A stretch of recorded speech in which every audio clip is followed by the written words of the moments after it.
Hi, it's Sue.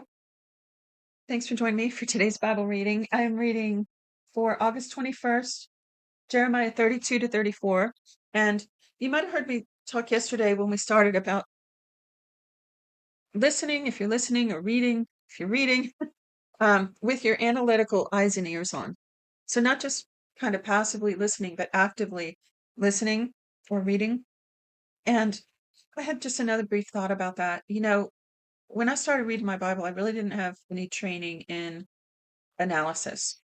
And now I tutor online for scholarly writing, and that includes a lot of analysis type essays and um, arguments and even other types of scholarly writing. You still have to think analytically, and poetry, that kind of thing, drama. So, but when I started reading the Bible, I didn't understand that, and when I finally ended up studying those things, I had such an easier time of it because I had just learned by reading my Bible to think that way, to look at written works that way, to kind of read it like you're searching for gems. When you look at poetry or any kind of analysis, you really break it down, especially poetry. You break down each word, and it's ridiculous how it's like taking your surgical tools and going in there and taking it apart. Like how people who like electronics like to take an old radio apart, see what's in it, put it back together. It's that kind of thing with writing. And so it's funny that just reading my Bible every day, I used to read the 1 Year Bible all the time for years, um, how that taught me that practice. And so now I can teach it to my students because I understand it. So that's the way that we want to listen to or read our Bible when we're reading it. Even if we're not doing it for study, you still want to have those same, analytical glasses on when you're looking at the word. So let's go here, 32 verse 1. This is the word that came to Jeremiah from Yahweh in the 10th year of Zedekiah, king of Judah, which was the 8th year of Nebuchadnezzar. Now at that time, the king of Babylon's army was besieging Jerusalem. Jeremiah the prophet was shut up in the court of the guard, which was in the king of Judah's house. And again, these stories, bits of these stories are in other parts of the word, including, I believe, this part about Jeremiah being locked up. I think that's somewhere else because the reason I think that I have a visual picture of it, and I think I got that from elsewhere, but maybe it was just my imagination. I don't know. But the point is, you can get details of these from different parts and put a bigger picture together.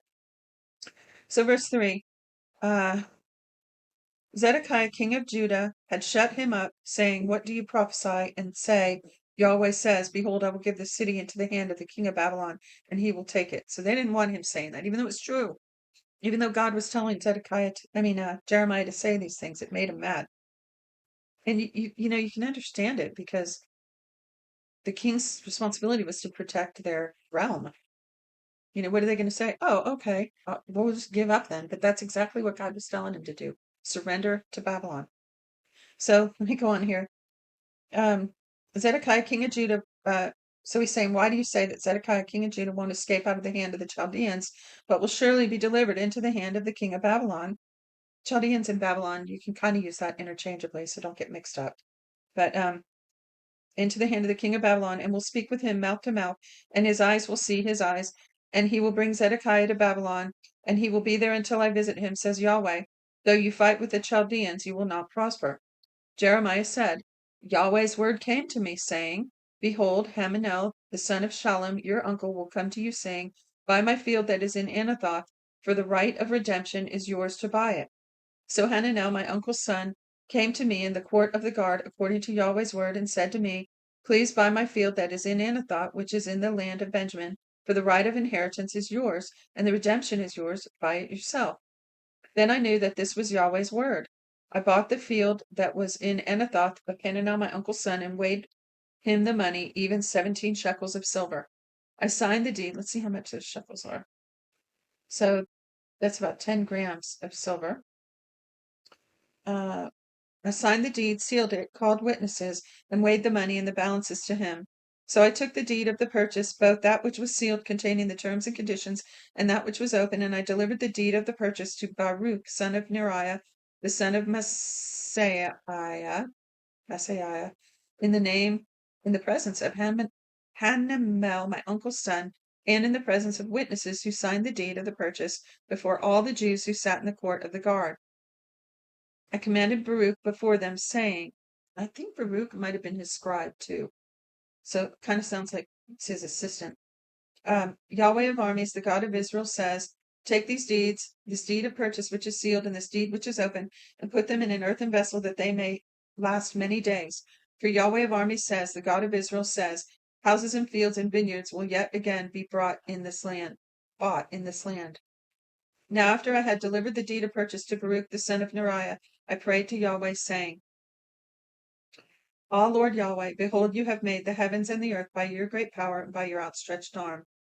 That's another song, by the way, a modern song that was made with those lyrics. There is nothing too hard for you. You show loving kindness to thousands and repay the iniquity of the fathers into the bosom of their children after them. The great and the mighty God, Yahweh of armies, is your name, great in counsel and mighty in work, whose eyes are open to all the ways of the children of men, to give everything according to his ways and according to the fruit of his doings, who performed signs and wonders in the land of Egypt, even to this day, both in Israel and among other men, and made yourself a name, as it is today. Now the prayer goes on, but I want to stop and say, Jeremiah had quite a relationship with God, an intimate one. So we could take notes from this prayer. How did Jeremiah pray? What was his relationship like? Um, so he said, and brought your people Israel out of the land of Egypt with signs and wonders, with a strong hand and an outstretched arm, and with great terror, and gave them this land which you swore to their fathers to give them, a land flowing with milk and honey. They They came in and possessed it, but they didn't obey your voice and didn't walk in your law. They have done nothing of all that you have commanded them to do. Therefore, you have caused all this evil to come upon them. So he's putting things in perspective, right? Reviewing the past, reminding the Lord says to put him in remembrance of his word. So he's remembering how the history went. And also, I love how it says, you brought your people out of the land of Egypt with strong signs and wonders, and even it says great terror. It reminds me of him like just ripping them out of there away from the evil that was being done from them, and like really jerking the sock out of Pharaoh, right? Took him out, put him in their land, and it's like, okay, wake everybody up. This God really is God of the universe, and hello, better straighten up. So anyway, he does what he wants, and he put Israel in their land, and then they rebel. Verse 24, behold, siege rams have come to the city to take it. The city is given into the hand of the Chaldeans who fight against it because of the sword, of the famine, and the pestilence. What you have spoken has happened. Of course it did. Behold, you see it. You have said to me, Lord Yahweh, buy the field for money and call witnesses, whereas the city is given into the hand of the Chaldeans. Then Yahweh's word came to Jeremiah. So, okay, I'm getting that when he told him to go do that deal, it was a prophetic picture. Just one of the ways that God would use the prophets, they would act out something. So correct me if I'm wrong, but it seems like he had him do that deed as a picture of this deed of land, either, either transferring hands to the Babylonians or as a sign that they would come back to the land later. I think that's what it was because it said there will be land still bought here later. I'm not sure. I guess I only have a little picture of that right now, but I know that was some kind of prophetic picture there with him going and taking his right of inheritance to that land, the right of purchase, putting the documents away. I guess he put them in a jar or something and buried them. I'm not sure, to preserve them. That was a prophetic act. So, we're going to leave off. It says, here we go. Verse 26. Then Yahweh's word came to Jeremiah, saying, behold, I am Yahweh, the God of all flesh. Is there anything too hard for me? Therefore Yahweh says, behold, I will give the city into the hand of the Chaldeans and into the hand of Nebuchadnezzar, king of Babylon, and he will take it. The Chaldeans who fight against the city will come and set the city on fire and burn it with the houses on whose roofs they have offered incense to Baal and poured out drink offerings to other gods to provoke me to anger. So it's almost like when they sacrifice incense to Baal, they were putting a big red X on their house. Curse come here, because that's what he's saying. He's saying they're going to come and burn the houses on whose roofs they had offered incense to Baal. Verse 30. For the children of Israel and the children of Judah have done only that which was evil in my sight from their youth. For the children of Israel have only provoked me to anger with the work of their hands, says Yahweh. For this city has been to me a provocation of my anger and of my wrath from the day that they built it even to this day, so that I should remove it from before my face, because of all the evil of the children of Israel and of the children of Judah, which they have done to provoke me to anger. They, their kids, their princes, their priests, their prophets, the men of Judah, and the inhabitants of Jerusalem, they have turned their backs to me and not their faces. Although I have taught them, rising up early and teaching them, yet they have not listened to receive instruction. But they set their abominations in the house which is called by my name to defile it. They built the high places of Baal, which are in the valley of the son of Hinnom, to cause their sons and their daughters to pass through the fire to Molech, which I didn't command them. Pass through the fire means they sacrificed them on the fire. It didn't even come to my mind that they should do this abomination to cause Judah to sin. Now therefore Yahweh the God of Israel says concerning this city about which you say it is given into the hand of the king of Babylon by the sword, by the famine, and by the pestilence. Behold, I will gather them out of all the countries where I have driven them in my anger, and in my wrath, and in great indignation I will bring them again to this place. I will cause them to dwell safely. Then they will be my people, and I will be their God. I will give them one heart and one way, that they may fear me forever, for their good, and the good of their children after them. I will make an everlasting covenant with them, that I will not turn away from following them to do good. I will put my fear in their hearts, that they may not depart from me. Yes, I will rejoice over them to do good, and I will plant them in this land assuredly with my whole heart and with my whole soul. For Yahweh says, just as I have brought all this evil on this people, so I will bring on them all the good that I have promised them. Fields will be bought in this land about which you say it is desolate, without man or animal, it is given into the hand of the Chaldeans. Men will buy fields for money, sign deeds, seal them, and call witnesses in the land of Benjamin, and in the places around Jerusalem, in the cities of Judah, in the cities of the hill country, in the cities of the lowland, and in the cities of the south, where I will cause their captivity to be reversed. Chapter 33. Excuse me. Moreover, says Yahweh.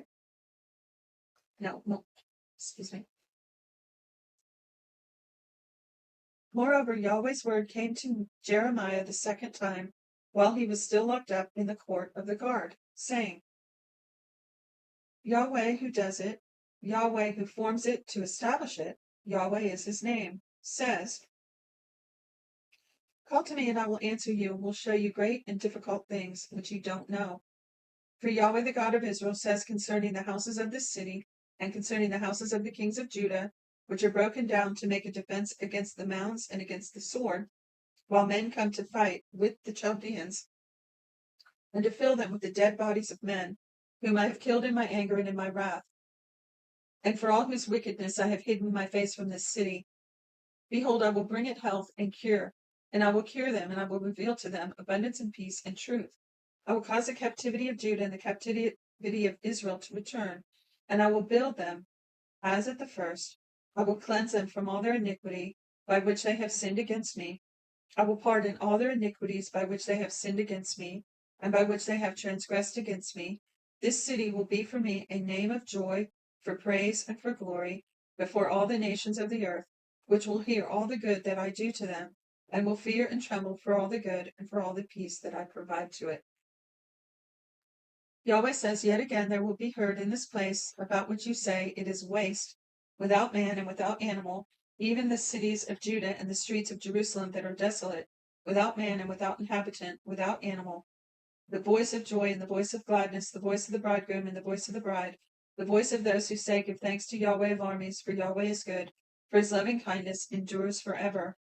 Who bring thanksgiving into Yahweh's house, for I will cause the captivity of the land to be reversed as at the first, says Yahweh. Yeah, look at Israel now. They are flourishing now. Verse 12. Yahweh of armies says, yet again there will be in this place which is waste, without man and without animal, in all its cities, a habitation of shepherds causing the flocks to lie down. In the cities of the hill country, in the cities of the lowland, in the cities of the south, in the land of Benjamin, in the places around Jerusalem, and in the cities of Judah, the flocks will again pass under the hands of him who counts them, says Yahweh. Behold, The days come, says Yahweh, that I will perform that good word which I have spoken concerning the house of Israel and concerning the house of Judah. In those days and at that time I will cause a branch, capital B, of righteousness to grow up to David. He will execute justice and righteousness in the land. In those days Judah will be saved and Jerusalem will dwell safely. This is the name by which she will be called, Yahweh our righteousness. For Yahweh says, David will never lack a man to sit on the throne of the house of Israel. The Levitical priests won't lack a man before me to offer burnt offerings, to burn meal offerings, and to do sacrifice continually. Yahweh's word came to Jeremiah, saying, Yahweh says, if you can break my covenant of the day and my covenant of the night, so that there will not be day and night in their time, then my covenant could also be broken with David my servant, that he won't have a son to reign on his throne, and with the Levites, the priests, my ministers. As the army of the sky can't be counted, and the sand of the sea can't be measured, so I will multiply the offspring of David my servant and the Levites who minister to me. There's that fruitful and multiply principle again. God wants multiplication of his people. 23. Yahweh's word came to Jeremiah, saying, Don't consider what this people has spoken, saying, Has Yahweh cast off 2 families which he chose? Thus they despise my people, that they should be no more a nation before them.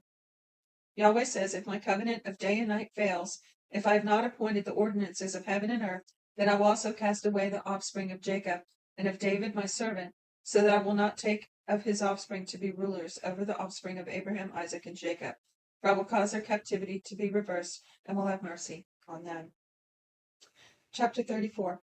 The word which came to Jeremiah from Yahweh, when Nebuchadnezzar king of Babylon with all his army, all the kingdoms of the earth that were under his dominion, and all the peoples were fighting against Jerusalem and against all its cities, saying, Yahweh the God of Israel says, Go and speak to Zedekiah king of Judah and tell him, Yahweh says, Behold, I will give this city into the hand of the king of Babylon, and he will burn it with fire.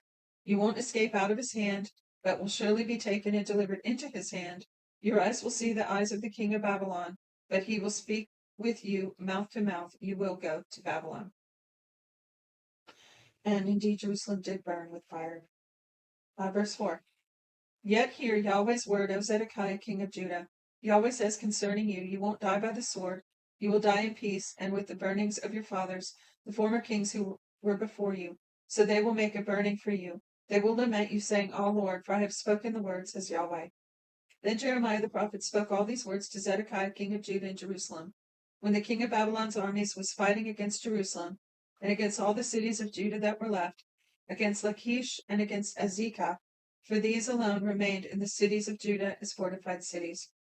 The word came to Jeremiah from Yahweh the word came to Jeremiah from Yahweh after the king Zedekiah had made a covenant with all the people who were at Jerusalem to proclaim liberty to them, that every man should let his male servant and every man his female servant, who is a Hebrew or Hebrewess, go free, that no one should make bondservants of them, of a Jew his brother.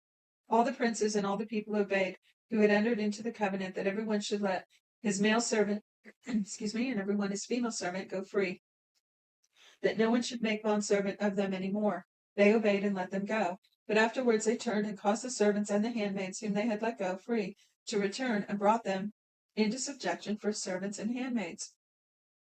Therefore Yahweh's word came to Jeremiah from Yahweh, saying, Yahweh the God of Israel says, I made a covenant with your fathers in the day that I brought them out of the land of Egypt, out of the house of bondage, saying, At the end of 7 years every man of you shall release his brother who is Hebrew, who has been sold to you, and has served you 6 years. You shall let him go free, but your fathers don't listen to me, and didn't incline their ear. You had now turned, and had done that which is right in my eyes, and every man proclaiming liberty to his neighbor. You had made a covenant before me in the house which is called by my name, but you turned and profaned my name, and every man caused his servant and every man his handmaid, whom you had let go free at their pleasure, to return. You brought them into subjection to be to you, and for servants and for handmaids. Therefore Yahweh says, You have not listened to me to proclaim liberty, every man to his brother and every man to his neighbor. Behold, I proclaim to you a liberty, says Yahweh, to the sword, to the pestilence, and to the famine. I will make you be tossed back and forth among all the kingdoms of the earth.